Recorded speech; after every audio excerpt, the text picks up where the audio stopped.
wabarakatuh. Salam sejahtera buat kita semua. Alhamdulillah kita bersyukur pada Allah Subhanahu wa Ta'ala karena pagi ini kita bisa berkumpul di lapangan futsal Kertomenanggal dalam rangka mitigasi bencana. Dan terima kasih pada Bapak Camat Gayungan, Bapak dari BPPD, Damkar, DLH, Bulurah Duku Menanggal berserta staf, kemudian dari taksi Green Taxi Pak Edi, kemudian dari Avian yang alhamdulillah diwakili 4 orang ya, 4 orang. Kemudian dari perkantoran yang lain ya, ini ada dari mbak-mbak ini mungkin dari Mitra Hijau, kemudian CMS juga saya undang, serta warga Kertomenanggal yang kami hormati. Pertama-tama acara ini nanti akan kita buka menyanyikan lagu Indonesia Raya. Kemudian yang kedua, sambutan dari Bapak Ketua RW, kebetulan saya sendiri. Yang kedua dari BPPD, ketiga dari Damkar, kemudian DLH, dan penutup ramah tamah. Ini kita menginjak pada acara pertama, yaitu menyanyikan Indonesia Raya serta doa. Dimohon untuk para hadirin dipersilakan untuk berdiri. Hiduplah Indonesia Raya. Dua.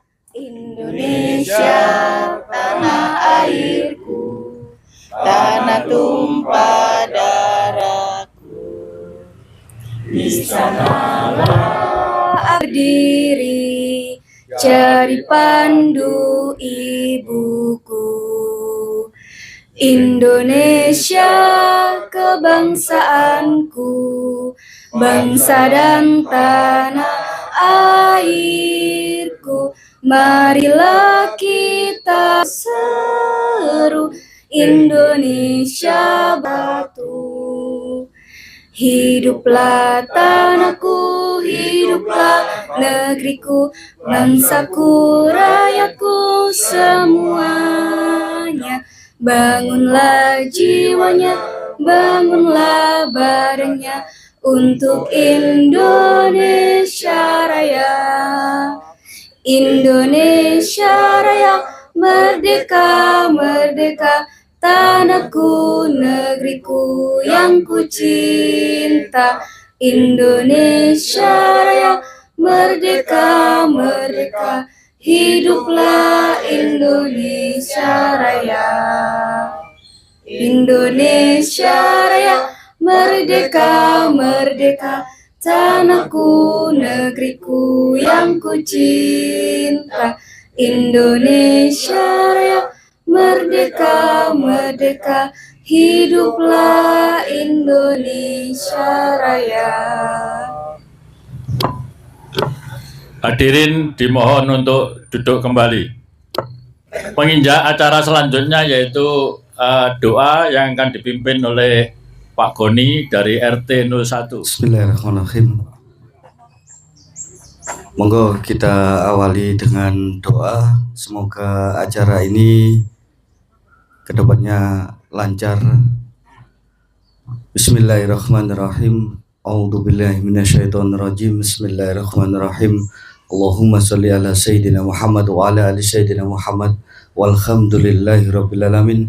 Allahumma ighfir li dhunubi wa li walidayya warhamhuma kama rabbani shaghira.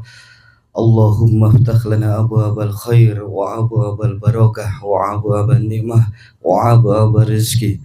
Allahumma sholli ala sayyidina Muhammad salatan tunjina biha jamil ahwali wal afat وتقضي لنا بها جميع الحاجات وتطهرنا بها من جميع الشيئات وترفعنا بها عندك الدرجات وتبلغنا بها أقصى الغايات من جميع الخيرات في الحياة وبعد الممات. ربنا آتنا من لدنك رحمة وهيئ لنا من أمرنا رشدا. رب اشرح لي صدري ويسر لي أمري واحلل عقدة من لساني يفقهوا قولي. اللهم تقبل دعاءنا يا الله.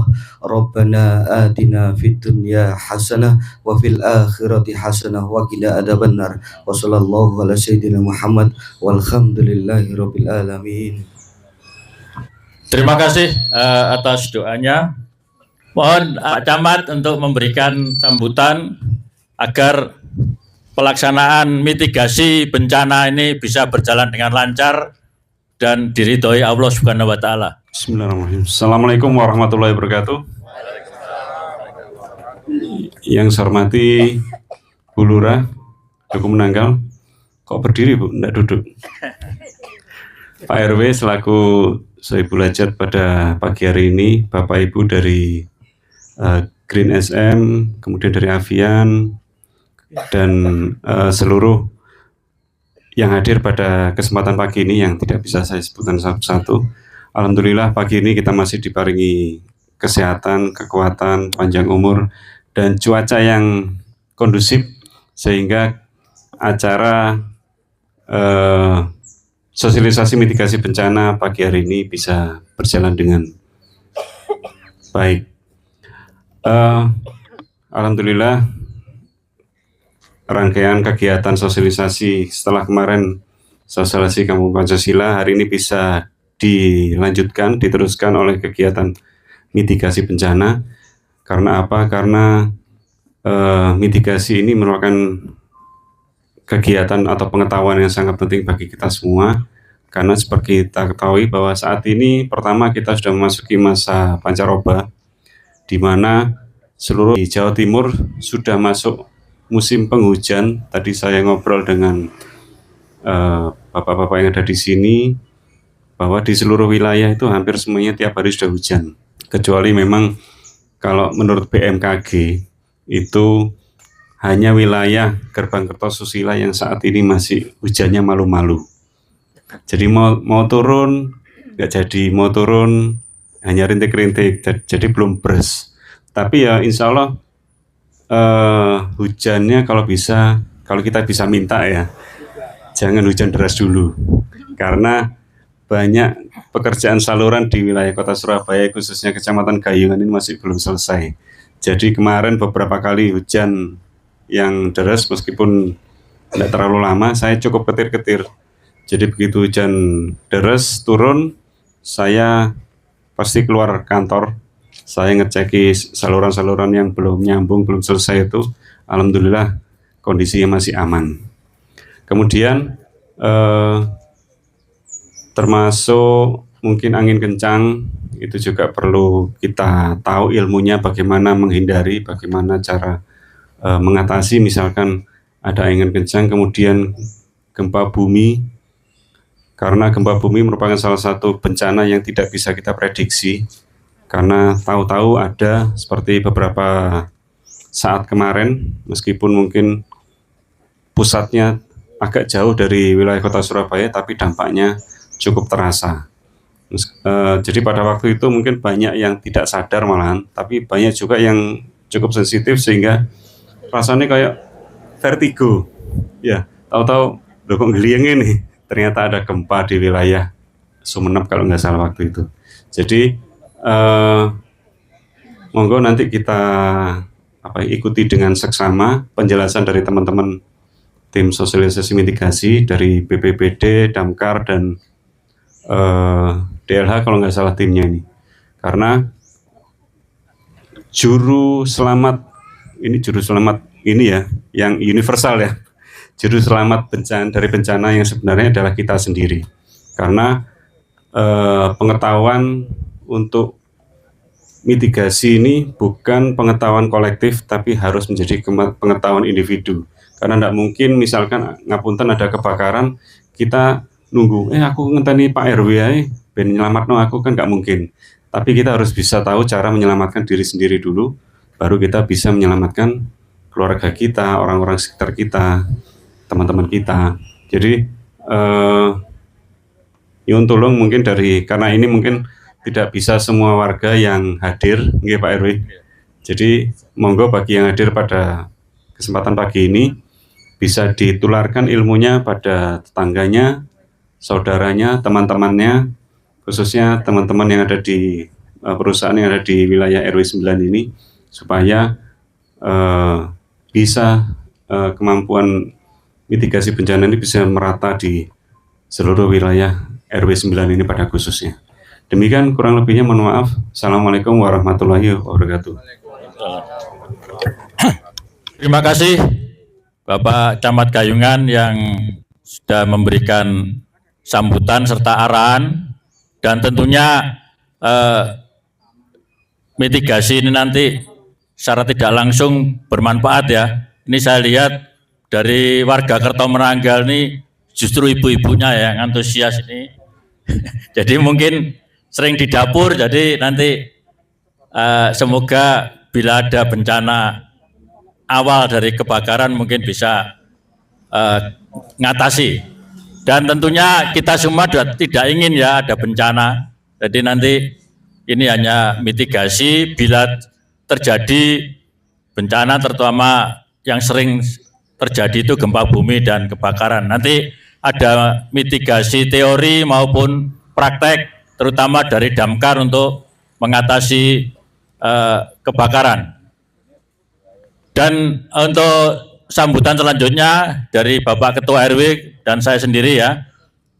Pertama-tama saya sampaikan terima kasih ya pada instansi BPBD, Damkar, DLH yang telah menyempatkan untuk melatih ya mitigasi arahan pada warga khususnya di lingkungan RW 9. Jadi di RW 9 ini banyak kantor ya yang berdomisili di lingkungan RW 9. Jadi lengkap, ada dari TNI, ada dari swasta ya, Cet Avian, kemudian ada Dispenda, Skupindo, Golkar, SMK 3, kemudian ada yang baru masuk ini adalah taksi ya, Green Taksi. Jadi saya terima kasih, ternyata yang hadir langsung Pak Edi.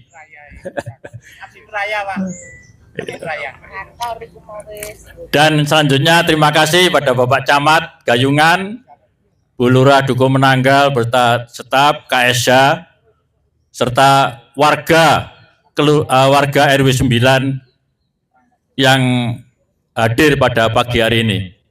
Saya kemarin lupa pada BPBD ini agar memberikan gambar ya titik kumpul, karena di lingkungan sini nih belum ada ini ya apa istilahnya titik kumpul. Mungkin nantinya dari taksi juga perlu ada titik kumpul bila terjadi bencana.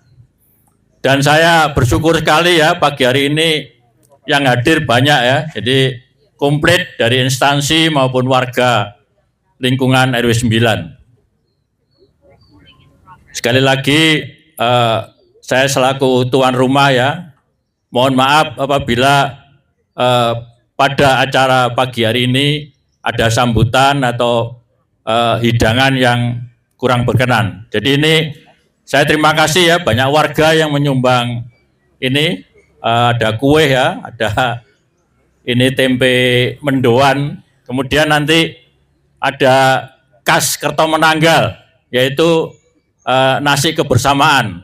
Mungkin ini ciri khasnya sini ya, kalau ada kegiatan mesti ada ciri khasnya yaitu nasi pincuk, menunya kebersamaan guyub rukun.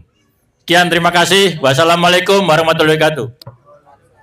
Kemudian acara selanjutnya dari BPBD. Assalamualaikum warahmatullahi wabarakatuh. Baik, selamat pagi. Mohon izin Pak Camat, Bu Lurah, Bapak RW, jajaran samping, terus warga serta KSH yang sudah menyempatkan hadir. Dia, kalau saya lihat meskipun kita minimalis seperti ini gitu Pak Ibu, tapi semoga tidak mengurangi hajat atau tujuan kita untuk melaksanakan kegiatan pada hari ini. Oke, pertama-tama perkenalkan, nama saya Arya. Saya biasa dan setiap harinya itu bekerja di Badan Penanggulangan Bencana Daerah Kota Surabaya, khususnya di bidang pencegahan dan kesiapsiagaan. Nah, di dalam bidang pencegahan dan kesiapsiagaan itu Bapak Ibu, itu termasuk di dalamnya adalah mitigasi bencana. Apapun terkait dengan bencananya, BPBD adalah leader dari segala bencananya. Jadi kalau untuk setiap kejadian apapun nantinya yang terjadi, itu BPBD lah yang akan mempertanggungjawabkan. Oke, jadi saya tadi sudah menyimak terkait mitigasi bencana gitu ya. Nah, kalau terkait dengan mitigasi bencana Bapak Ibu, pengertiannya kalau di dalam Undang-Undang 24 tahun 2007 itu adalah suatu rangkaian upaya untuk mengurangi risiko dari bencana. Caranya yang paling mudah dan paling gampang dan cepat itu adalah kita berbagi ilmu seperti ini, ya.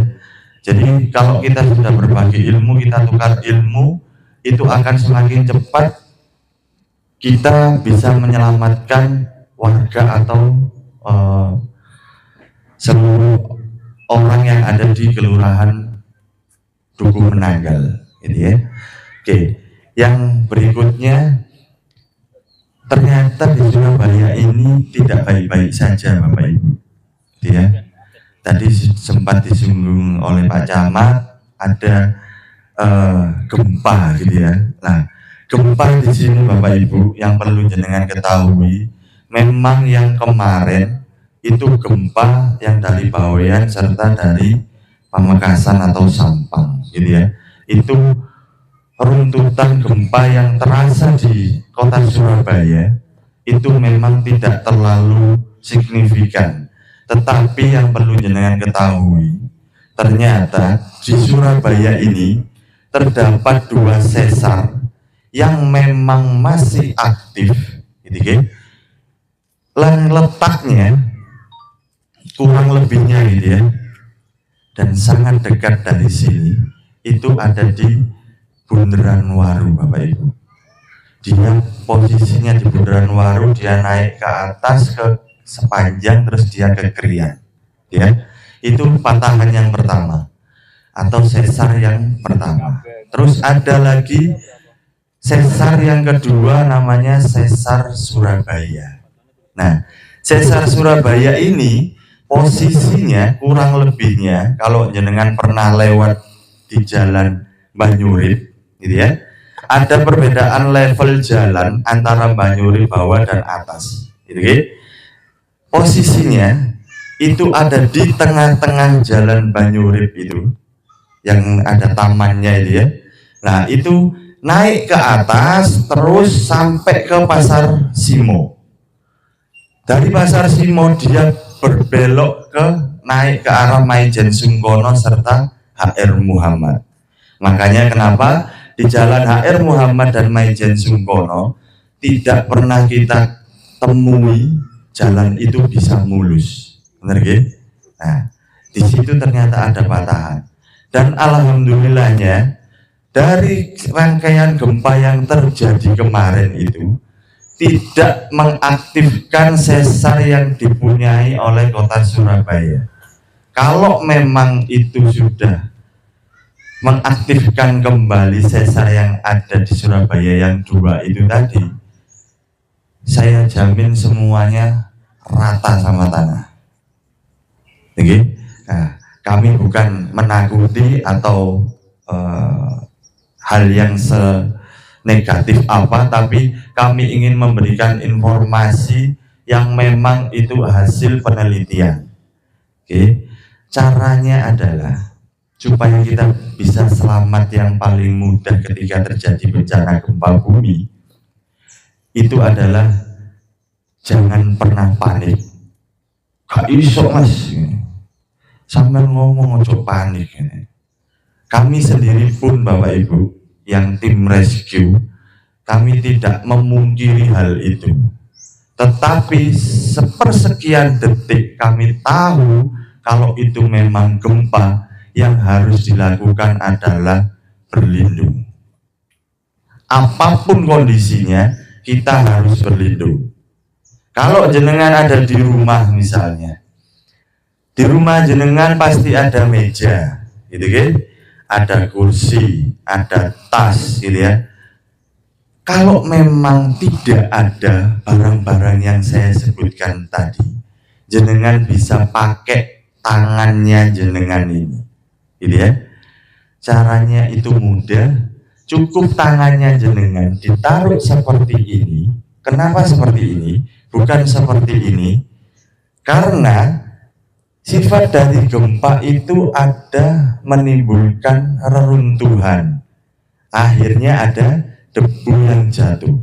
Supaya debu itu tidak menghalangi atau masuk di mata kita, kita harus seperti ini. Supaya kita masih bisa lihat ke depan untuk evakuasi. Yang berikutnya, tangannya bisa ditaruh di belakang seperti ini. Oke. Kenapa? Karena organ tubuh manusia yang paling vital itu ada kepala dan leher.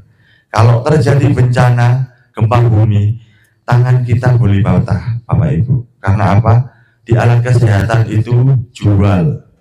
Kaki kita boleh patah, kita juga ada jual di alat kesehatan. Tetapi kalau kepala dan leher, kita sudah tidak bisa selamat.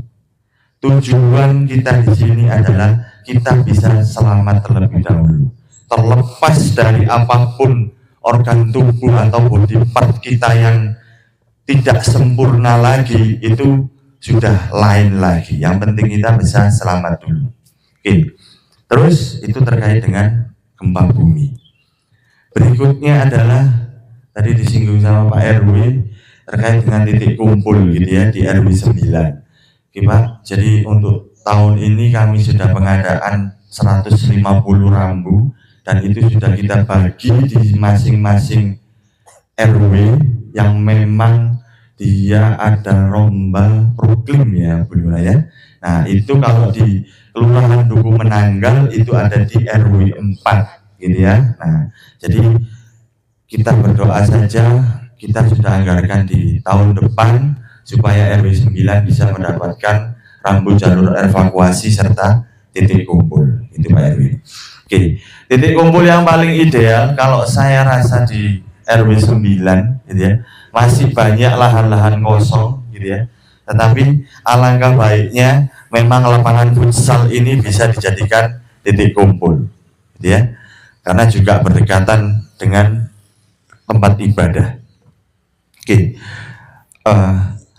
Saya titipkan jenengan, kalau misalnya terjadi gempa bumi atau bencana yang lain, jenengan bisa mulai dari sekarang janjian sama keluarganya. Buat apa kita janjian? Kita tidak pernah tahu bencana itu kapan terjadi dan posisi jenengan ada di mana. Paling tidak kalau jenengan sudah janjian sama keluarganya, karena jenengan di RW 9, jenengan bisa janjian di lapangan ini atau di Masjid Al-Badar ini. Mas, Mbak, Nduk, gitu ya. Kalau misalnya terjadi bencana apapun itu, naudzubillah min dzalik, kalau rumah kita ini roboh, cukup cari saya atau kita janjian di lapangan futsal atau di Masjid Al-Badar. Fungsinya apa Bapak Ibu? Fungsinya adalah mempercepat dan mempermudah kami tim rescue untuk mengidentifikasi bangunan tersebut ketika rubuh, ada korbannya tidak. Kalau memang tidak ada, kita bisa fokus ke bangunan atau reruntuhan yang lain yang memang ada korbannya dan itu masih bisa diselamatkan gitu ya. Dan Kalau saya rasa, saya melihatnya karena ini di RW 9 banyak perkantoran gitu ya. Dan yang saya ketahui masih belum ada kegiatan mitigasi bencana dengan kami. Gitu ya. Entah itu Avian, terus Sukovindo, terus Golkar dan sebagainya. Nah, itu ada potensi yang sangat besar karena bangunan Bapak Ibu sekalian ada tingkatan-tingkatan sampai lebih dari 2 tingkat, ya. Jadi banyak manusia atau orang atau warga yang ada di dalam bangunan tersebut yang memang layak untuk diberikan ilmu terkait dengan mitigasi bencana. Tujuannya adalah ketika terjadi bencana, semuanya itu bisa selamat, kita bisa berkumpul di titik kumpul, ya. Tidak harus hanya di lapangan ini, karena saya tahunya hanya di lapangan ini di Masjid Al-Badar. Jadi mungkin kalau di dekat tempat jenengan itu ada lahan yang memang cocok untuk titik kumpul, silakan digunakan untuk titik kumpul. Oke. Yang berikutnya saya akan menjelaskan terkait dengan cuaca ekstrim gitu ya. Nah, cuaca ekstrim ini sebenarnya sudah hampir kita temukan. Contohnya apa? Ketika hari ini atau bulan-bulan ini itu terjadi yang namanya perubahan musim antara kemarau dan musim penghujan.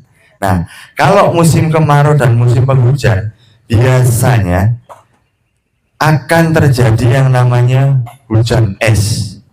Nah, ketika itu hujan es, ciri-cirinya ketika awan ini sudah mulai menggumpal seperti awan sondesip gitu ya.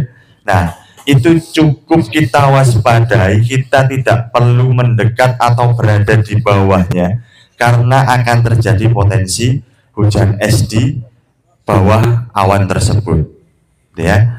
Nah, ketika kita sudah misalnya tidak sengaja berada di bawahnya gitu ya, kita cukup berhenti masuk di dalam bangunan gedung-gedung yang terdekat dari kita.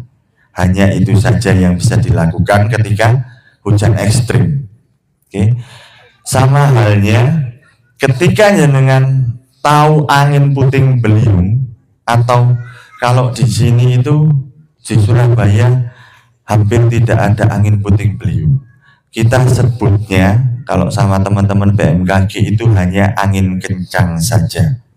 Nah, biasanya dia terjadi di lahan-lahan yang masih terbuka. Nah, potensinya masih besar di situ. Tapi ciri-cirinya hampir sama, tetapi perbedaannya adalah ketika awan itu sudah ketika cuaca ini cerah seperti ini, gitu ya, dia tiba-tiba mendung gelap, terus akhirnya membuat awan yang tebal seperti awan sibi tadi, atau awan sondesip paling mudahnya. Nah, itu biasanya akan terjadi yang namanya angin kencang. Dan cukup jenengan ketika ketahui kalau tiba-tiba dari yang cerah berubah ke mendung, jenengan cukup masuk ke bangunan-bangunan saja. Hanya itu yang bisa dilakukan. Dan yang paling efisien dan efektif adalah masuk di dalam bangunan ketika terjadi hujan es atau angin yang kencang, gitu ya. Oke. Yang berikutnya adalah banjir, gitu ya. Oke. Kalau banjir Bapak Ibu, sebagian dan hampir sudah tidak ada di kota Surabaya, benar tidak? Benar ya? Oke, setuju ya? Oke, jadi memang di Surabaya hampir sudah tidak ada banjir, yang ada hanya genangan. Karena apa? Pengertian dari banjir itu adalah air yang menginap lebih dari 1 kali 24 jam. Tetapi kalau genangan sifatnya hanya antri lewat untuk disalurkan ke laut, gitu ya. Itu dipompa sama rumah pompa, sini kan dekat dengan rumah pompa. Nah, itu menunggu antrian saja untuk dialirkan ke laut. Gitu nggih? Oke. Terus yang berikutnya adalah ketika jenengan ada di jalan atau di rumah, pastikan sekarang itu kan trennya kan gangster gitu ya. Nah, itu juga salah satu bencana yang harus kita waspadai. Karena apa? Kalau jenengan di rumah, anaknya jenengan itu tidak ada, wajib untuk jenengan tanya posisinya ada di mana. Jangan biarkan anak kita lebih atau keluar lebih dari jam 9 malam. Karena Surabaya punya jam malam ya Pak Camat ya. Dan itu pasti kami akan lakukan patroli setiap harinya. Gitu, okay? Nah, mungkin dari saya cukupkan. Kalau memang ada pertanyaan di sesi yang terakhir saja. Gitu, okay? Saya cukupkan. Kalau memang ada salah kata dan ucapan yang tidak berkenan di hati Bapak Ibu sekalian, saya mohon maaf. Saya akhiri. Wassalamualaikum warahmatullahi wabarakatuh. Terima kasih arahan dari BPBD Kota Surabaya, dan tentunya saya sebagai Ketua RW tadi cerita kalau papan nama titik kumpul 150 udah habis. Saya harapkan mungkin bisa membuat lagi, dan RW 9 ini banyak perkantoran Pak. Jadi tadi saya terima kasih ya arahannya untuk kumpul di futsal atau di Masjid Al-Badar. Tapi yang dari Pak Edi itu taksi green ini Melayu ini kadoan Pak ya. Jadi saya usul nantinya di bawah tol itu bisa dikasih titik kumpul Pak. Karena untuk taksi itu pasti larinya ke bawah tol itu yang masih luas.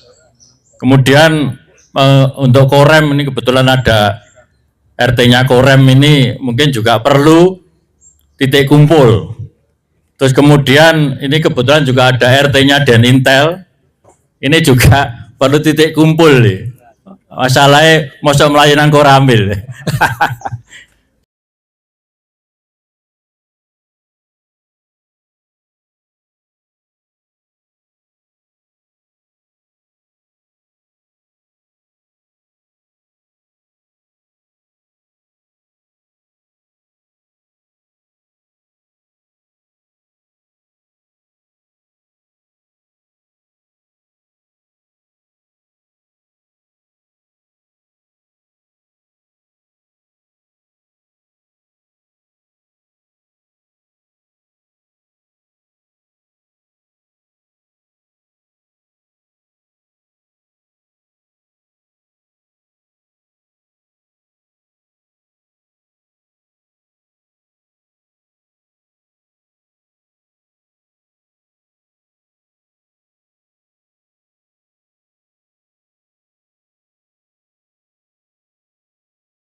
DLH untuk memberikan arahan dan sambutan. Mohon izin Pak Camat, Bu Lurah, Pak RW, Bapak Ibu RT sama Bapak Ibu warga nggih. Assalamualaikum warahmatullahi wabarakatuh. Perkenalkan Bu, nama saya Firman dari Dinas Lingkungan Hidup. Nah, saya cuma menyampaikan beberapa data aja ya Bu ya, yang sedikit saya ketahui bahwa timbunan sampah di TPA Benowo itu sudah membludak Bu. Kurang lebihnya 1.800 ton per hari Bu. Nah itu per hari. Kalau per bulan cicilan motor Bu. Nah yang dikelola sama perusahaan itu cuma 1.000 ton Pak. 1.000 ton per hari. Itu buat pembangkit listrik yang 200 ton itu ditimbun ke TPS 3R untuk diolah sebagai inovasi atau didaur ulang. Lah yang 600 tonnya ini yang menjadi PR kita Pak, yang diolah.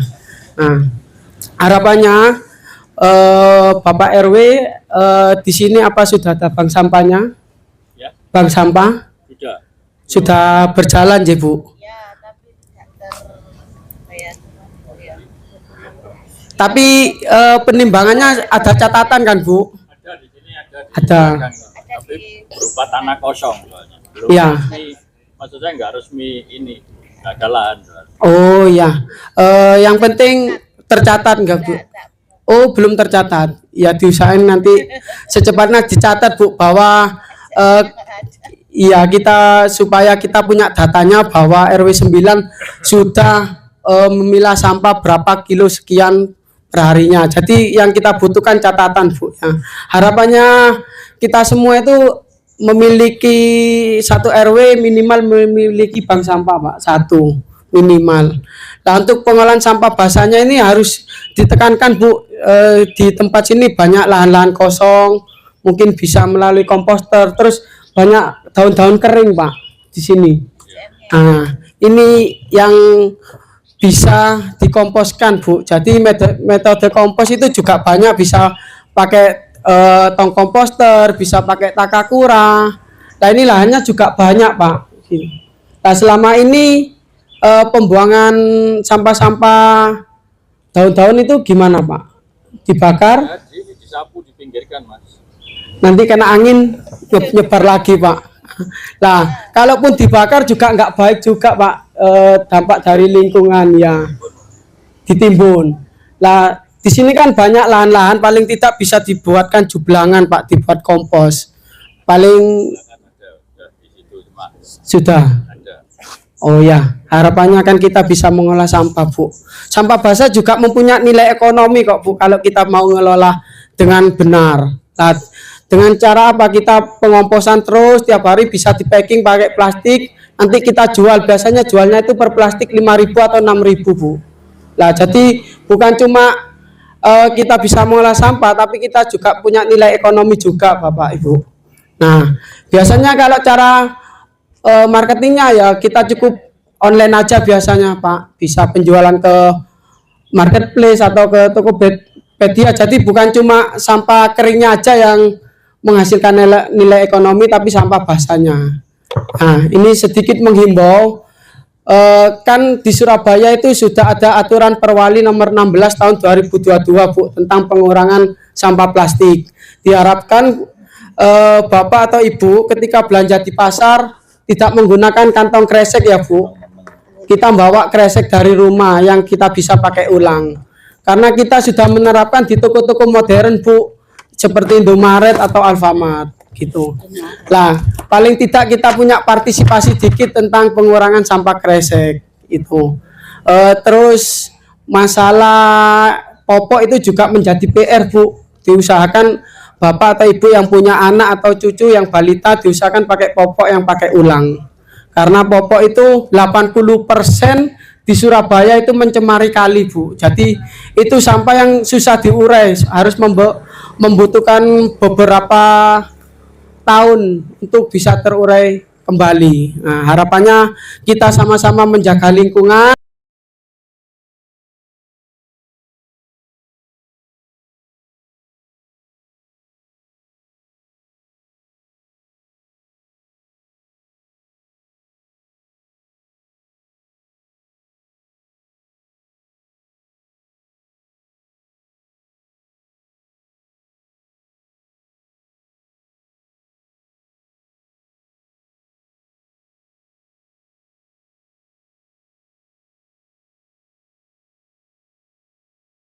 Terima kasih arahan dan sambutan dari Dinas Lingkungan Hidup.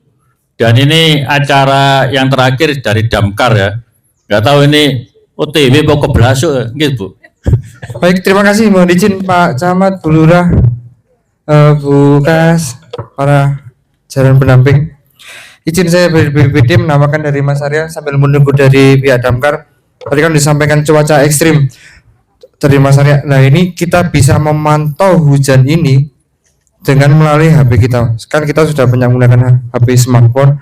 Ada yang namanya, ini kan tinggal boleh dicoba pegang HP-nya masing-masing. Ini sangat berguna sekali buat panjenengan kalau di jalan karena musim hujan.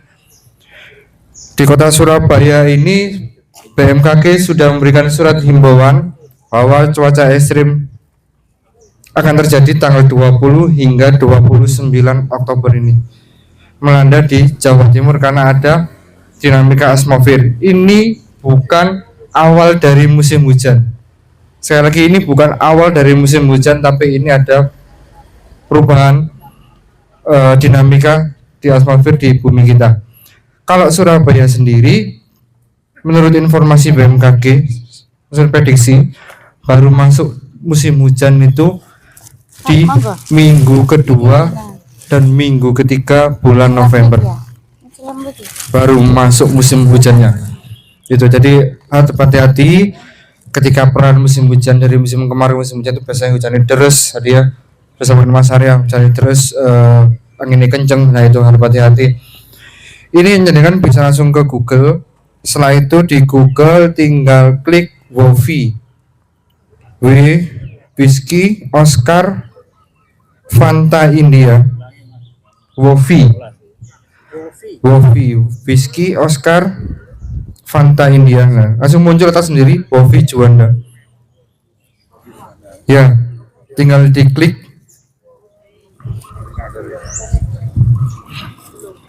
Nah, nanti akan muncul peta ya, se-Indonesia ya, atau se-Jawa Timur juga bisa.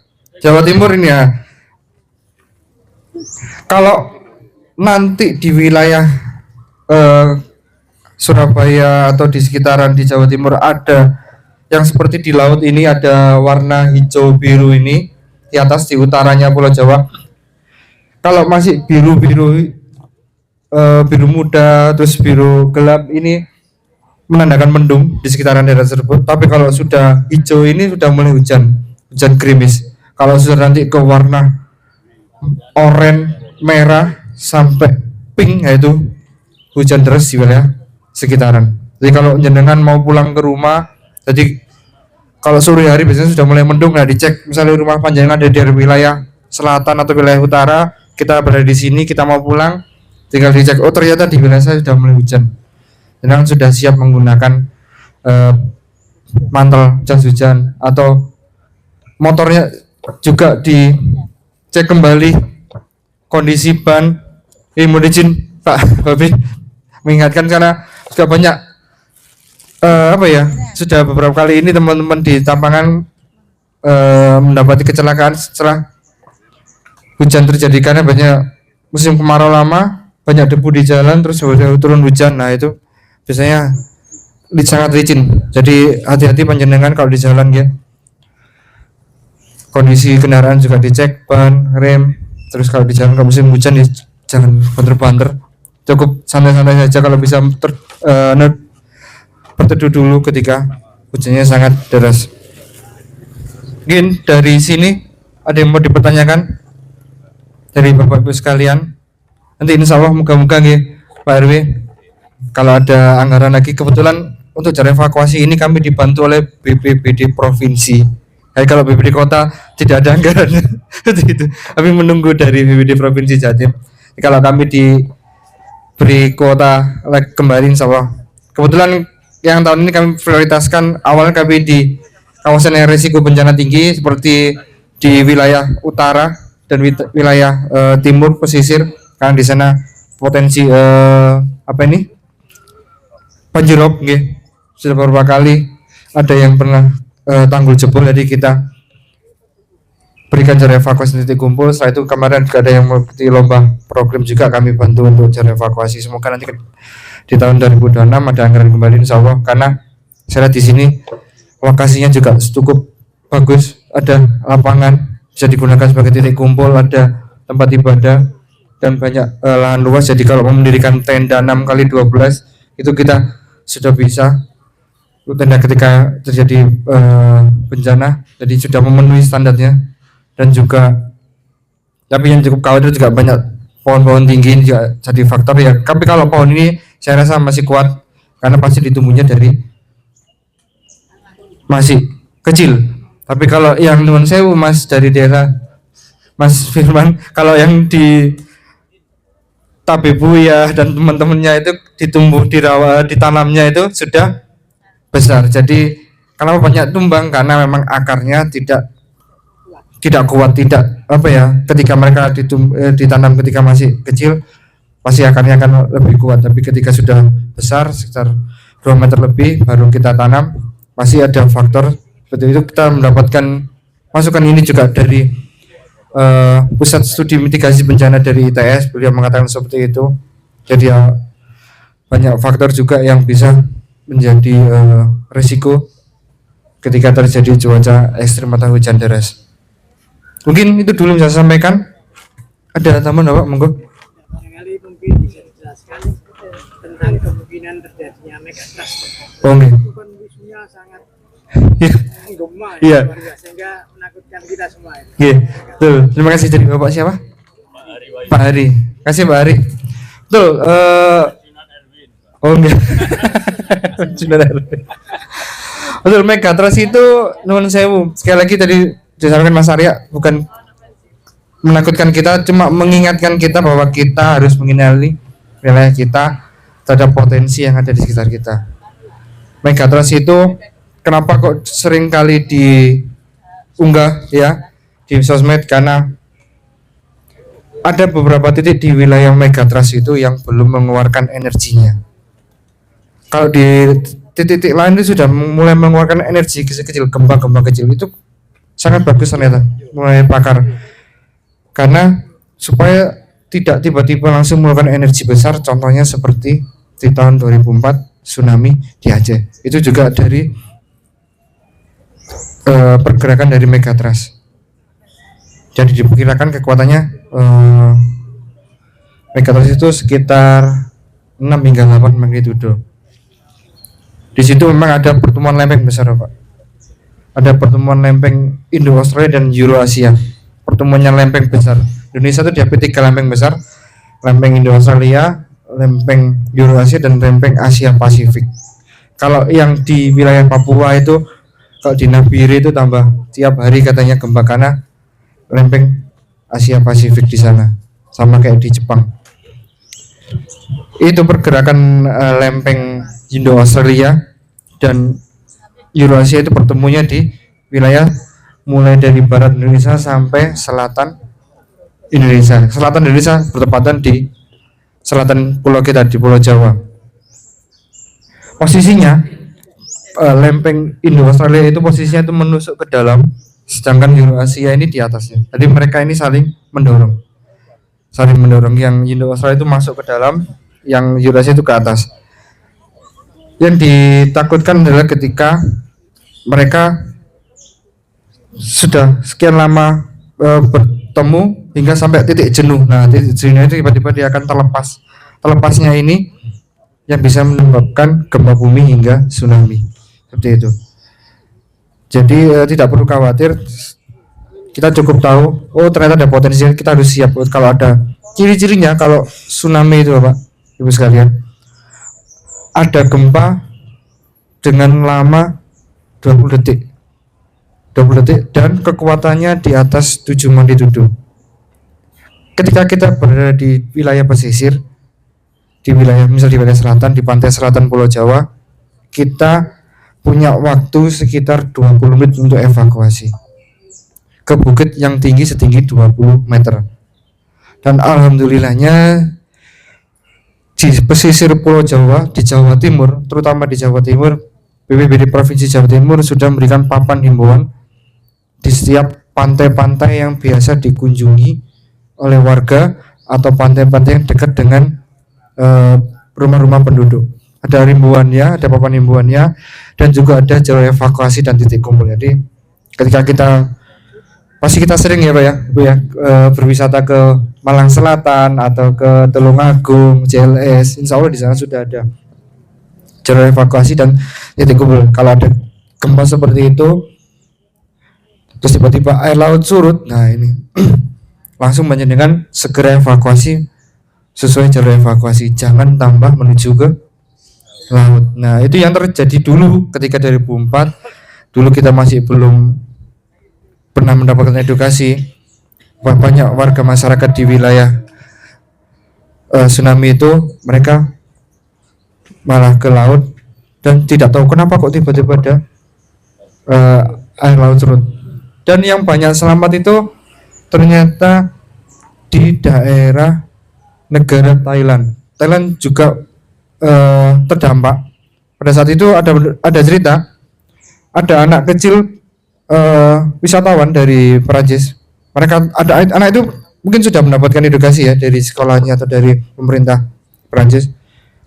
Tahu ternyata kok tiba-tiba airnya surut dengan drastis. Tadi kan ada gempa. Dia sudah tahu jadi mereka. Akhirnya anak kecil itu memberikan informasi kepada petugas penjaga pantai. Petugas penjaga pantai segera mencari informasi cepat. Akhirnya pernah ada gempa dan suruh evakuasi. Anak itu membantu ribuan warga di pesisir di Thailand itu. Akhirnya banyak warga segera evakuasi menjauh dari pantai dan akhirnya banyak yang selamat. Nah itu pentingnya kita edukasi, karena Nyun Sewu ya, edukasi ini tidak perlu makan banyak biaya, nggih, betul ya Bapak sekalian ya. Cukup ada gorengan sama air sudah cukup, dan sistem kumpul warga kita edukasi, insya Allah sudah bisa kita dapatkan ilmu. Dan Nyun Sewu nanti juga bisa disampaikan juga kepada orang di rumah, ke anaknya, ke cucunya, seperti itu. Caranya seperti ini kalau ada gempa bumi dan tsunami, terutama di wilayah Jawa Timur, di megatrust yang diisukan itu memang ini Pak, di daerah Selat Sunda. Memang di Selat Sunda itu belum pernah terjadi gempa sama sekali, meskipun gempa kecil belum pernah. Makanya kenapa kok sering diunggah terus informasi tersebut, supaya kita bersiap ya. Karena takutnya ada gempa yang besar nanti bisa timbul tsunami. Tapi kalau di daerah lain itu, kalau di Jawa Timur sendiri mungkin banyak juga yang belum tahu, di tahun 1994 itu pernah terjadi tsunami di Banyuwangi ya, di Banyuwangi. Itu sumbernya dari megatrust. Jadi di Jawa Timur sudah pernah ada sejarah, dan itu catatan yang bagus untuk kami, untuk persiapan kami seperti itu. Karena gempa bumi itu kalau tidak salah menurut pakar bencana yang berulang. Jadi siklusnya minimal 200 tahun sekali akan terjadi di wilayah terdekat, di daerah yang pernah terjadi gempa. Kayak di Turki itu juga dulu ternyata pernah terjadi gempa di 200 tahun yang lalu. Jadi kita untuk catatan gempa-gempa yang besar itu sangat bagus sekali sebagai pengingat kita kalau dulu pernah ada gempa di sini. Jadi kita harus bersiap seperti memberikan edukasi dan prasarana seperti acara evakuasi dan titik kumpul, edukasi mulai dari masyarakat di sekolah SD, SMP, SMA hingga anak usia dini, PAUD, dan kami juga sudah bergerak ke PAUD mulai dari bunda PAUD-nya sampai ke anak-anaknya. Alhamdulillah kita sudah edukasi sekolah-sekolah di Surabaya. Alhamdulillah di tahun ini ada sekitar 300 lebih sudah berjalan sampai November ini. Sudah beberapa sekolah yang sudah banyak sekali, tinggal ya sekitar mungkin 100 atau 150-an sekolah yang kita lanjutkan hingga bulan Desember seperti itu. Mungkin itu dulu Pak, Ibu sekalian dari saya. Mungkin ada yang mau bertanya lagi? Nggih, Ibu. Iya, silakan. Menanggal, kelurahan Menanggal. Oh, ke sana Pak. Mereka juga menanggal Damkare Menanggal. Pripun Ibu? Oke, Assalamualaikum. Beberapa minggu yang lalu kebetulan saya pas tidak ada di sini, sedang di luar kota. Dan kalau nggak salah dua minggu atau 3 minggu yang lalu nggih. Jadi saya dapat info dari keluarga di rumah, anak saya kalau ada gempa istilahnya gitu. Mama ada gempa gini. Sedangkan kita yang jauh di luar itu kan ini. Nah, saya mau nanya, misalkan seperti kondisi seperti itu, apalagi kita tahu daerah Waru ini kan pusat pertemuan dua lempeng ya, dan juga dekat dengan pesisir pantai. Nah, bagaimana kita tahu sistem informasi apa yang sampai ke warga, ke kita, memastikan kita itu tenang meninggalkan keluarga. Kalau di luar negeri, misalkan kalau di luar di pegunungan kan sudah jelas ya, jalur evakuasi harus kemana. Oh ini potensi apa? Longsor. Berapa ini kan pasti ada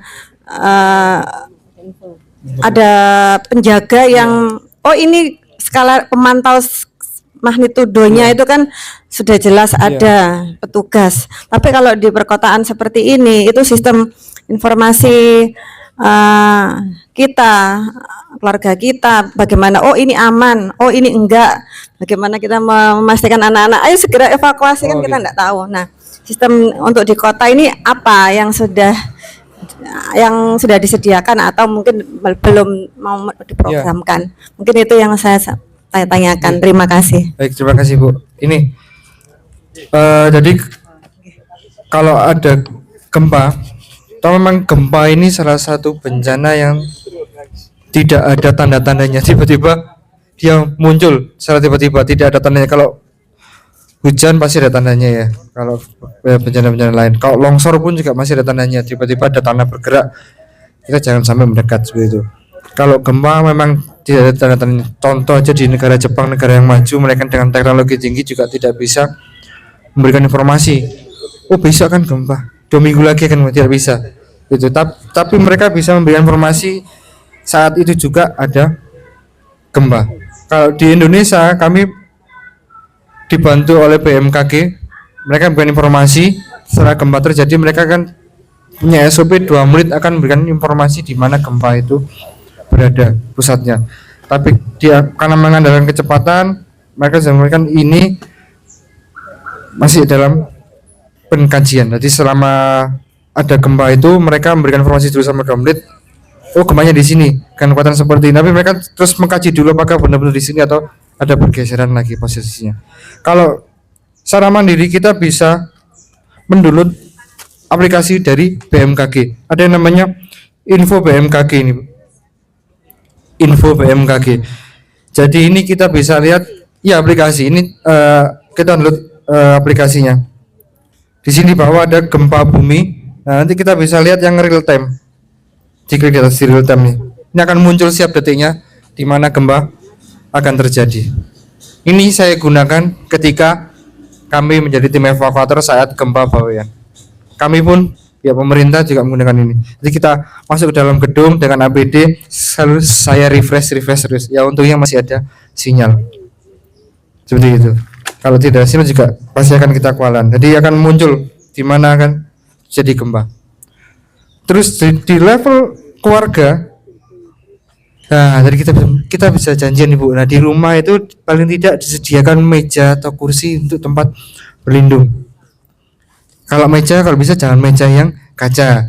Jadi kalau ada gempa di Bapak Ibu Mas gitu, kalau saya rasa ada getaran seperti gempa, langsung masuk berlindung di bawah meja.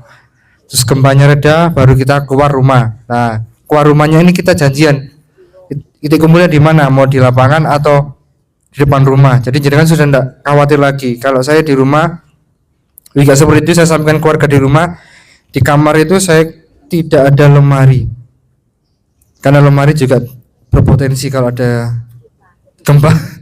Kalau gempanya siang mungkin bisa kelihatan Bu ya, tapi kalau gempanya malam kita sedang istirahat pules, kadang kita nggak kerasa ya gitu. Jadi di kamar itu cuma ada kasur, meskipun kasurnya tidak pakai amben, saya kasih meja belajar agak besar gitu buat anak saya. Ya kalau ada apa-apa kita janjian di bawah meja untuk berlindung. Setelah gempanya reda baru kita keluarnya. Kalau di rumah benar kita kumpul di pos sapam gitu kumpulnya. Kalau di sini kita janjian di mana, di lapangan ini atau kita di depan rumah dulu. Kalau emang kondisi rumahnya itu sudah tidak mungkin kan kena gempa, jangan masuk kembali ke dalam rumah. Takutnya ada gempa susulan, rumahnya tidak kuat menahan gempa susulannya, seperti itu. Jadi jangan ketika sudah reda gempanya dari titik kumpul, salah satu keluarga boleh mengecek dari luar aja lah, dari bangunan ini apakah ada kemiringan atau tidak, atau struktur bangunannya ini retak atau tidak. Kalau temboknya pun pasti tidak mas, tapi kalau sudah strukturnya yang tulangan-tulangan pondasi rumah kelihatan retak, kelihatan besinya, ini jangan masuk rumah dulu Bu, bahaya, takutnya ada gempa susulan, rumahnya tidak kuat menahan gempa. Jadi seperti itu, dengan buat perjanjian dengan orang rumah, kalau ada gempa tindakannya seperti itu tadi, berlindung dulu, setelah gempanya reda baru kita keluar. Saya itu segera berkomunikasi. Saya pun juga seperti itu, ketika gempa Bawean langsung pertama saya menghubungi keluarga di rumah. Jadi itu sudah naluri kita ya, kita pasti langsung segera menghubungi keluarga di rumah apakah mereka aman dan sudah posisi yang tepat seperti itu. Jadi memang meskipun petugas pun kita juga nyuwun sewu ya, pasti kita menghubungi keluarga kami dulu seperti itu. Jadi memang itu sudah naluri. Maka dari itu memang tadi disampaikan oleh Pak Camat, mitigasi bencana adalah kesadaran individu, kesadaran kita sendiri. Jadi kita harus biasa, kita harus membiasakan diri, kalau ada bencana kita harus selamatkan diri dari diri sendiri dulu, setelah itu baru orang lain. Kalau mungkin dalam rumah kita bisa segera mengajak orang dalam rumah, tapi kalau kita berada di luar di gedung, kalau sudah ada orang yang benar-benar tidak bisa evakuasi, dia tidak bisa jalan, jangan dievakuasi, cukup jenengan aja yang evakuasi dulu. Evakuasi dulu ke titik kumpul, terus disampaikan kepada tim evakuator. Oh ada terjebak, kayak menjenengan yang di mana gedung tinggi ini ya. Kalau ada orang terjebak di dalam bangunan, jenengan jangan gerusa-gerusu masuk dalam gedung ya. Jenengan keluar dulu, kalau gempanya reda, jangan keluar dulu, dengan informasikan ke tim evakuator atau emergency respon tim di dalam gedung. Oh, ada orang terjebak dalam gedung, lalu nanti tim evakuasinya menghubungi 112 atau menghubungi dari pihak tim rescue Basarnas tadi yang bergerak dengan tim evakuator. Jadi jangan sampai menambah korban lagi begitu. Kalau ada orang terjebak dalam bangunan, jangan, kalau tidak mampu jangan dibantu, jangan evakuasi dulu, karena korban tetaplah korban, tim penyelamat bisa jadi korban seperti itu. Jadi meskipun tim-tim Basarnas, tim penyelamat dari damkar dan BPBD mereka sudah dibekali, tapi mereka juga harus menilai kondisi yang harus dievakuasi. Jangan sampai tim penyelamat ini juga jadi korban seperti itu. Jadi jangan sampai kita bertambah korban lagi. Kalau di mall, di hotel, di gedung, jangan pastikan kalau evakuasi jangan lewat eskalator atau lift. Jadi lewat tangga darurat. Ikuti jalur evakuasinya, tangga darurat sampai menuju ke titik kumpul. Kalau terjebak dalam lift, jangan usah bingung. Kalau lift yang sekarang ini modern ini, dia sudah berhenti di lantai dasar atau lantai terdekat. Tapi nggak langsung berhenti, tidak, tetap berlahan sampai ke lantai dasar atau ke lantai terdekat, baru nanti pintu terbuka dan dengan evakuasi ke tangga darurat. Tapi kalau liftnya nggak mau buka, tidak usah khawatir, langsung dipencet yang tombol apa itu, alarm itu ya, tombol alarm itu dipencet, nanti tim gedung akan segera menuju ke tim yang lift yang mengalami kerusakan di gedung tersebut. Jadi tidak perlu panik, cukup dipencet tombol alarmnya itu. Itu dulu dari saya. Mungkin ada pertanyaan lagi, ada tambahan? Ada lagi. Semburan gas yang di rumput itu. Oh ya. Nah itu bagaimana klarifikasi dari tim BPBD? Jadi jangan sampai kita itu terima informasi yang tidak valid A, B, C, D. Ya. Mungkin kebetulan mumpung masih di sini, ya. saya mau tanya sejelas-jelasnya. Baik, terima kasih. Baik Bu, terima kasih. Alhamdulillah komunikasinya terjalin dengan baik, tanya jawab. Betul Bu. Kemarin ternyata itu gas dari PGN, dari gas PGN, gas LPG. Iya, beneran dari PGN, Bu. Ternyata setelah digali lagi tuh Pak Samad, di bawah itu ada satu pipa gas dan bercabang-cabang. Ya cabangannya ini yang lewat bawah sungai ini ada yang bocor. Akhirnya yang satu utama yang ditutup, coba ditutup ternyata berhenti semburannya. Akhirnya terus yang dicari kembali yang bocor itu posisinya ada di mana? Emang ditaruh di harus lewat bawah sungai, tapi kedalamannya itu sangat dalam ternyata.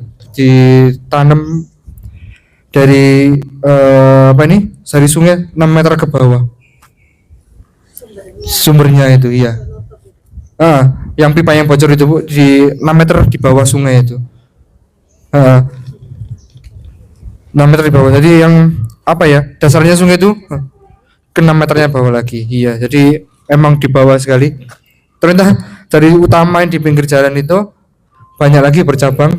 Cabang-cabangannya itu yang ada yang bocor. Ya alhamdulillah kok ya dengan bantuan semua tim dan dibantu oleh ITS juga ketemu. Karena itu harus pakai, kemarin juga pakai alatnya dari ITS yang membaca radar itu, ada alatnya sendiri untuk membaca di mana posisi yang ada kebocoran. Seperti itu. Ya kok alhamdulillahnya dari pipa gas, bukan dari kandungan gas dalam bumi seperti itu. Kalau kandungan dalam gas dalam bumi yang ini juga jadi bencana serius. Ya untungnya hanya itu. Karena memang masih dicari juga track record yang ada di Kutisari sini yang keluar minyak terus itu masih sampai saat ini masih dicari apakah ada dokumennya kalau dulu memang di situ tambang minyak seperti itu. Karena katanya soalnya itu dulu memang katanya tambang minyak, terus pusatnya itu di kantor Pertamina yang di mana ini Jagir ya, seperti itu. Jadi itu masih dalam proses mulai dari pemerintah Pemkot sampai pusat dari LHK, dari SDM masih mencari dokumennya. Semoga insya Allah aman. Jadi itu. Tapi suhu bumi di daerah Waru dan sekitar ini aman ya? Nah itu juga saya kurang tahu. Menyebabkan bocor itu karena ya mungkin ada tekanan mungkin. Sama film jadi Iya. kemana-mana. Iya, ya mungkin kan ada tekanan yang berlebih. Jadi pipa itu mungkin ada yang bocor. Tapi pastinya pemasang-pemasang itu sudah memenuhi standar dari standar nasional ya. Mungkin nggak mungkin mereka bermasang. Kenapa kok ditaruh 6 meter di bawah dasar sungai? Karena pasti kan kita ada ini ya pengurangan sedimentasi ya, karena sudah ditanam di bawah jauh, ternyata mungkin karena ada tekanan yang lebih ada kebocoran di sini. Ya, alhamdulillah dari PGN Ibu. Tapi memang awal PGN masih ini ya, belum dari kami, tapi kami pastikan lagi kembali benar-benar digali pipa PGN situ, dicari yang utamanya, coba ditutup dan ternyata memang sebenarnya dari itu. Ya alhamdulillah cepat ketemu ya dari situ. Ya, mungkin ada tipe mungkin ini dari damkar. Sebentar. Oh bukan Bu.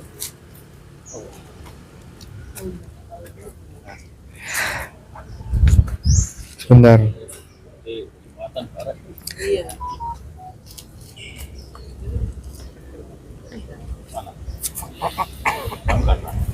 Belum ada informasi.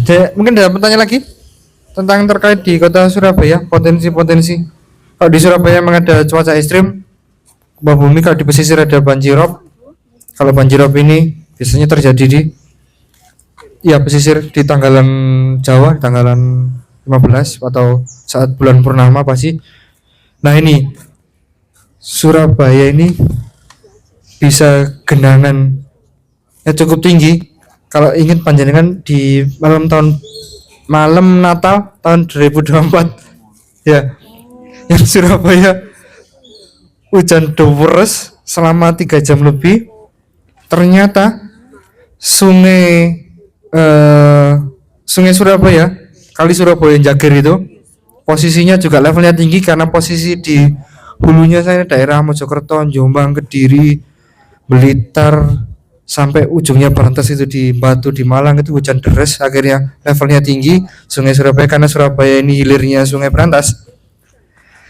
Levelnya sungainya tinggi dan ternyata di hilir di Wonorejo air laut posisinya naik. Sudah 3 faktor itu akhirnya Surabaya banjir sore-sore pulang kerja wis macet di mana ya. Kalau sudah faktor seperti itu kita tidak bisa ini Pak ya, tidak bisa apa ya, tidak bisa mungkin memang kondisi seperti itu. Tapi kita dari pemerintah Kota Surabaya melakukan tindakan yang apa ya, preventif juga.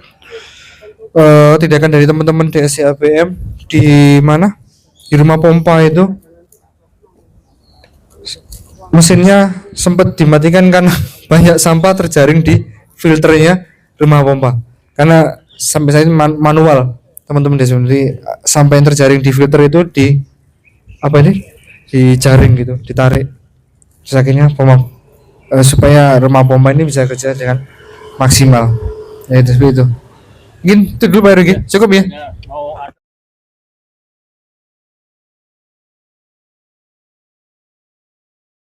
Terima kasih atas arahan ya dari BPBD, dan tentunya sangat bermanfaat ya kalau kita terjadi bencana. Dan ini saya kira waktunya ramah tamah seperti saya infokan tadi, khas dari Kertomenanggal yaitu nasi pincuk ya dengan lauknya guyub rukun. Sekian, terima kasih. Wassalamualaikum warahmatullahi wabarakatuh.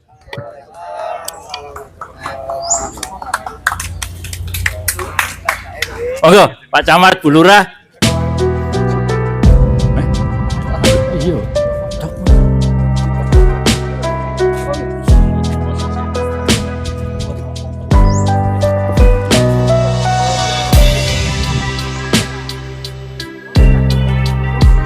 Monggo.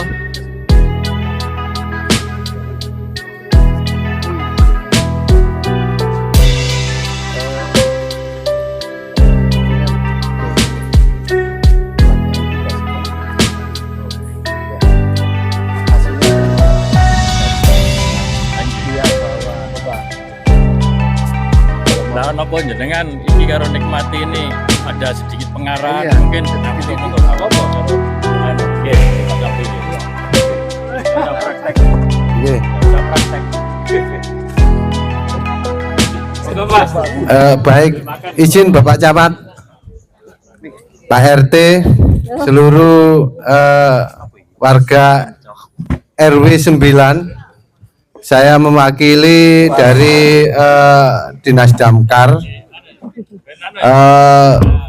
Mohon maaf untuk jadwal mungkin ketelesut Bapak, karena yang harusnya datang itu dari pencegahan atau pelatihan, jadi kita tidak ada jadwal itu. Mungkin sambil menikmati mungkin kita mau memberikan sedikit kisi-kisi atau tanggap bencana untuk kebakaran.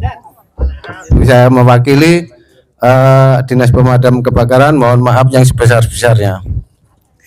Untuk kisi-kisi Bapak, mungkin kalau ada terjadi kebakaran di wilayah daerah sini RW 9 karena padat penduduk, mungkin nomor 1 masalah lingkungan Bapak, mungkin antisipasi terjadi kebakaran lingkungan seperti alang-alang, rumput.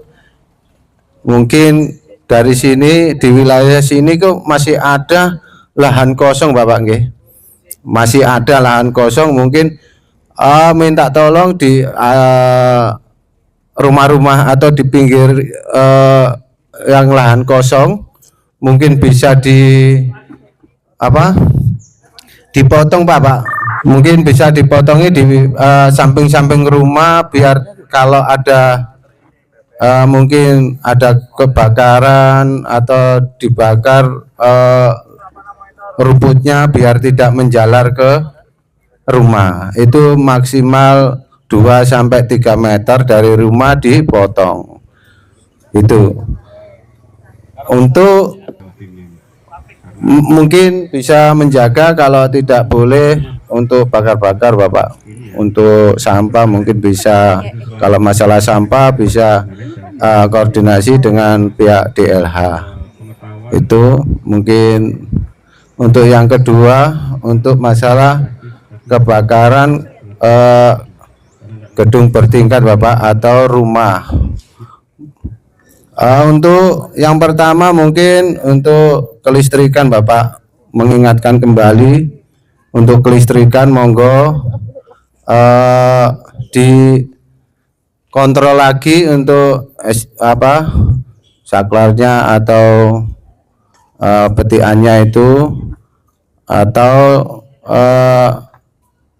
kabelnya Bapak. Untuk kabel yang mungkin sudah lama 20 tahun itu mungkin bisa direview lagi maksudnya, karena kemungkinan banyak yang ada yang dicacat tikus atau apa, ada luka, mungkin bisa menimbulkan konslet listrik.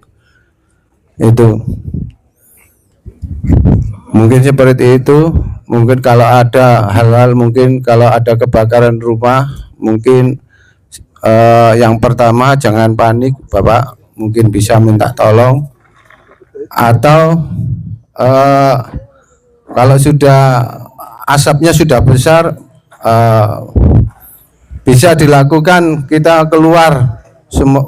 Kalau tidak kelihatan, bisa dilakukan dengan cara yang pertama meraba tembok. Kalau tidak bisa melihat pintunya, kalau jenengan ada asap di rumah tidak kelihatan pintunya Bapak, itu kita harus nempel tembok, kita raba temboknya, tapi sambil berjalan jongkok. Berjalan jongkok, pada saat kita berjalan jongkok di bawah itu bisa kelihatan, tapi tetap tangannya tetap tidak lepas dari tembok itu. Kalau bisa dilihat yang terbakar, bisa dipadamkan, atau minta tolong kalau kelistrikan tidak punya alat pemadam, monggo minta tolong ke tetangganya yang punya alat pemadam. Kalau listrik bisa menggunakan kayak pasir atau tanah yang kering Bapak, jangan yang basah, itu mengandung ada airnya. Untuk pada saat ada kebakaran jangan lupa Bapak, untuk NCB dimatikan. Untuk NCB bisa dimatikan dulu, lalu melakukan pemadaman. Jadi intinya seperti itu. Itu untuk kelistrikan. Untuk kebakaran apapun, kalau yang di rumah tetap NCB harus dimatikan. Untuk yang ketiga, masalah kompor Bapak, mungkin kompor gas itu yang paling bahaya, kompor gas Pak. Jadi pada saat ada bau dari LPG, jangan sekali-kali mematikan atau menyalakan lampu. Dibuka dulu pintu seluruhnya, untuk instalasinya untuk dibuka, mulai pintu sampai dan lain-lain, angin-angin dibuka semua, biar keluar dulu. Diambil LPG-nya, regulatornya dibuka, dilepas, baru dikeluarkan Bapak. Jangan takut-takut. Untuk LPG itu tidak meledak Bapak, hanya pinnya yang meledak, itu pinnya. Untuk tabungnya tidak meledak, hanya pinnya aja yang meledak. Dia itu kan ada pinnya di dalam, itu ada karetnya. Kalau kepanasan dia akan meleleh. timbulnya ledakan seperti itu. Jangan takut-takut kalau ada kebakaran di situ, LPG-nya ngowo sampean regulatornya atau apa sampean putus, monggo dikeluarkan dengan hati-hati sambil pembawa karung atau apa dikeluarkan aja Bapak. Mungkin pernah pelatihan Bapak Ibu, pelatihan untuk kebakaran. Oh, okay. Harusnya dari pelatihan ke sini Pak Camat. Dia membawa alatnya semua. Jadi mulai LPG-nya semuanya dibawa. Jadi ada untuk buat bakar-bakar, ada aparnya itu dibawa semua. Harus remedi dulu. Nanti kalau Pak Camat remedi jenengan langsung ke saya aja enggak apa-apa. Maksudnya suratnya ke saya, nanti kita bisa nanti prioritaskan.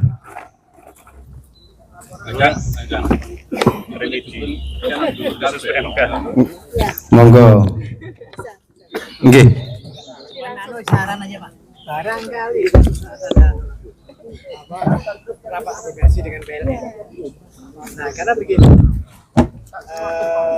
yang saya tahu kabel-kabel PLN yang mau masuk ke rumah kan tidak pernah dikontrol. Jadi seandainya misalnya ada yang ngelupas, kan kita kan tidak tahu. Iya. Suatu saat pernah di rumah saya itu Pak, lagi nebang-nebang pohon, dan kaos yang dari induk itu menuju ke rumah tetangga itu melewati pohon di rumah saya. Nah ternyata, halo, mana nih Mbak? Halo.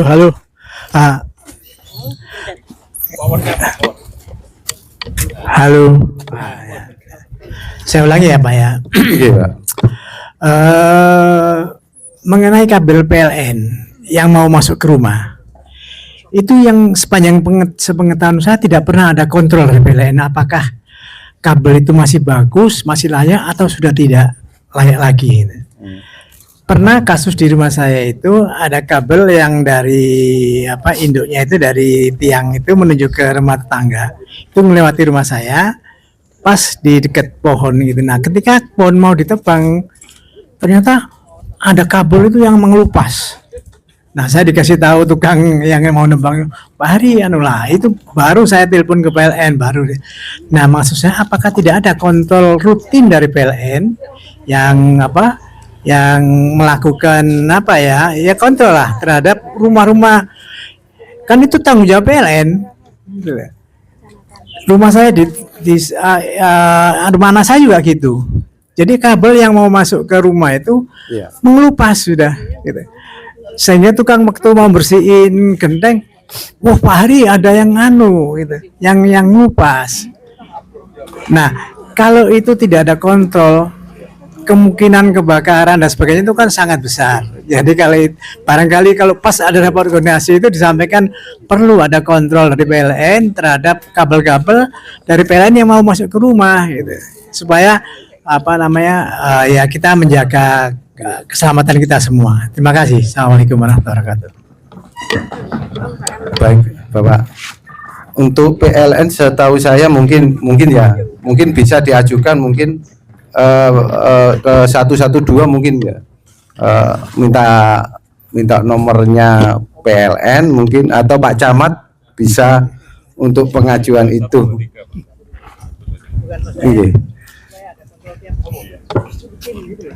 Setahu saya sih kalau di luar dari meteran, yang di luar itu memang tanggung jawabnya PLN Bapak. Kalau yang di dalam itu dari rumah sendiri atau orangnya sendiri. Tetapi kalau minta tolong mungkin bisa ya Pak. Minta tolong ke PLN mungkin bisa. Dulu saya juga rumah saya sudah saya bongkar sendiri sih. Ya insya Allah saya mungkin sedikit-sedikit tahulah untuk pemasangan listrik, untuk pasang listrik tadi kita ganti sendiri, kita pasang sendiri Bapak. Tadi kita tidak minta tolong ke orang PLN karena yang di dalam. Kalau di luar saya tidak berani soalnya ada undang-undangnya itu Bapak. Tadi yang berhak untuk memeriksa semuanya itu dari PLN. Itu Pak nggih. Wah, mungkin ada pertanyaan lagi dari Ibu. Gini Pak.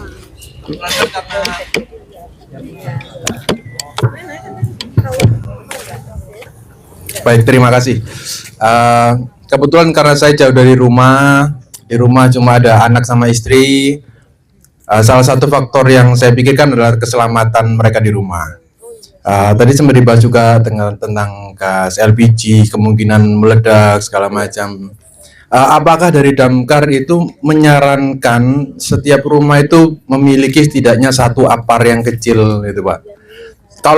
Kalaupun iya, di mana kita bisa dapat, harganya berapa, terus kemudian apar yang seperti apa? Karena kan apar itu ada beberapa jenis, beda fungsi, beda bahan. Ya. Jadi mungkin bisa bantu tolong dijelaskan. Terima kasih Pak. Oke, terima kasih Pak. Saya tes cek. Saya Beni dari Beni, nggih. Nggih. Terima kasih. Mungkin sudah zaman dulu ya. Untuk setiap rumah mungkin bisa membeli atau apa. Itu sekarang sudah online banyak Bapak. Kalau dulu kan memang ada distributor tertentu yang ada di Surabaya. Kebanyakan di Surabaya. Kalau di luar kota belum ada zaman dulu saya. Saya sudah 26 tahun di PMK, namun ada 3. Dulu ada yang namanya chip dulu. Nah, yang miliknya dari Jepang kalau nggak salah itu. Kalau di sini 2 distributor yang besar. Sekarang banyak Bapak. Tadi sistem online ada. Makanya kalau punya apar itu enak Bapak. Tadi tidak kita kalau pemadaman tidak bingung untuk mencari harus apa, kayak contohnya kompor terbakar pada saat masak, pakai apar cukup, atau pakai karung goni atau selimut atau apa. Kalau punya apar langsung diambil. Yang paling baik itu kalau untuk rumah tangga itu powder Bapak, serbuk. Tapi yang paling baik itu yang gas. Yang gas AFF atau oksigen ya, CO2. Kalau CO2 untuk kelistrikan juga elektro mungkin, kalau listrik tidak bisa. Yang bisa untuk kelistrikan hanya puder Bapak. Hanya puder aja yang serbuk. Jadi untuk serbuk itu semuanya bisa untuk digunakan kebakaran. Kalau yang yang jenis ada yang air itu foam, pakai foam itu untuk minyak. Itu minyak. Tapi puder bisa untuk menutup itu. Karena kalau minyak yang terbakar itu harus ditutup. Nah, tutupnya apa? Kalau kita pakai busa atau yang kayak sabun diucek terus ada busanya itu dibuat untuk yang tadi Bapak. Nah, kalau minyak itu, tapi lebih efisiennya, lebih baiknya itu pakai puder. Itu bisa menutup. Kalau gas nggak bisa, atau CO2 nggak bisa. Ada jenis 3 sih. Jadi puder, jenis gas, sama air. Untuk air itu foam. Itu aja. Kalau rumah tangga mungkin 3 kilo, 3,5 kilo sudah cukup untuk taruh di dapur, mungkin bisa 3 kilo, mungkin bisa online, lebih murah online daripada jenengan ke distributor langsungnya. Online itu banyak persaingannya, tadi yang murah. Semuanya lisensi semua sih, SNI semua kalau di online. sama. Gitu ya Pak ya. Oke. Ada pertanyaan lagi Pak?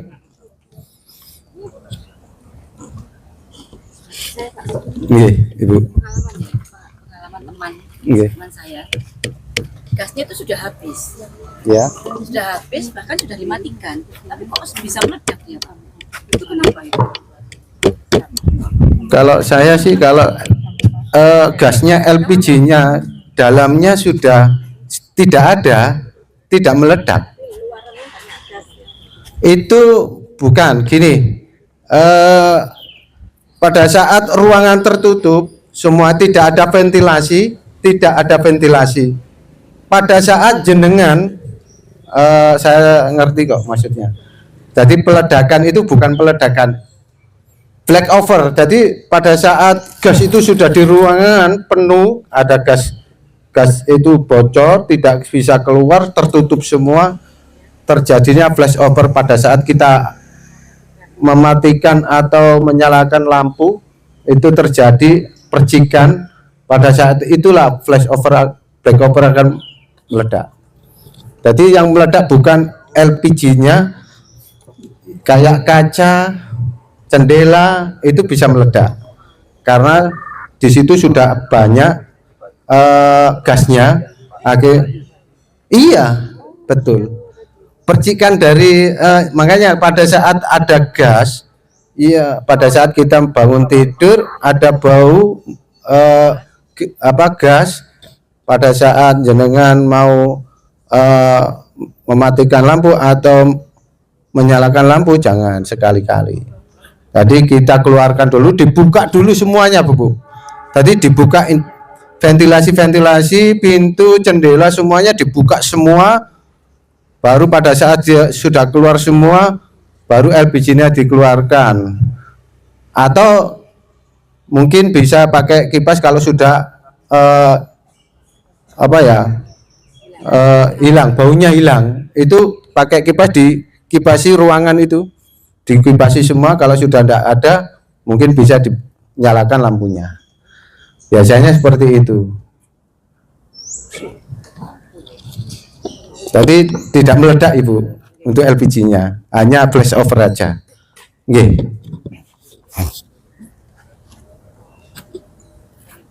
Ada lagi?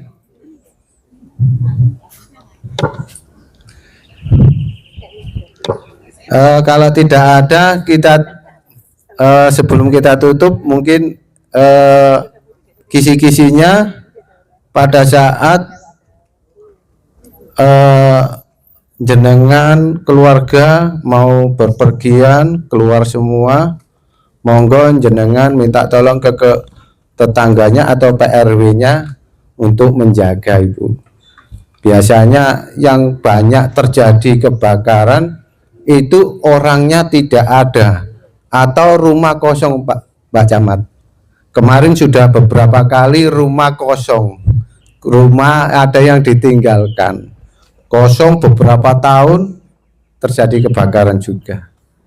Gitu nggih Bu nggih.